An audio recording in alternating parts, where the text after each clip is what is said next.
Нурланбек Тургунбекович, мен мындай деп ойлойм да, biz азыр Конституциябызда конкретный жазылган. Минимальная зарплата прожиточный минимумдан кем болбош керек деп. Ошону аткарганын ордуна biz всячески пытаемся избежать этого.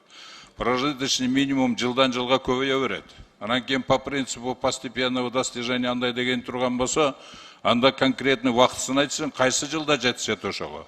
Себеби прожиточный минимум жылдан жылга көбөйө берет. Биз эч качан андай эмени аткара албайбыз. Конституциядан же алып ташташ керек муну, же болбосо ошол жерде ошону аткарыш керек да. Анан мен бир нерсени айткым келет. Муну аткарса болот да.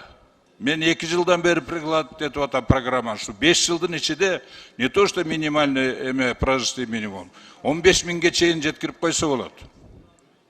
Сөз айттым, бирок бир эле минимальный зарплата эмес, минимальный пособияны, минимальный пенсияны бүт бардыгын 15 миңге чейин. Эмнеге ушуну жасабайбыз дагы, моундай жарагы документальный менен эквилибристикой занимаемся, законодательным.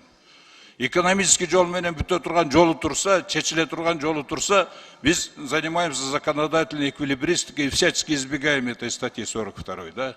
Бул туура эмес да. Мен дагы бир жолу Садыр Нуркожоевичке кайрылып кетем бул жерден. Бул вопросту чечсе болот.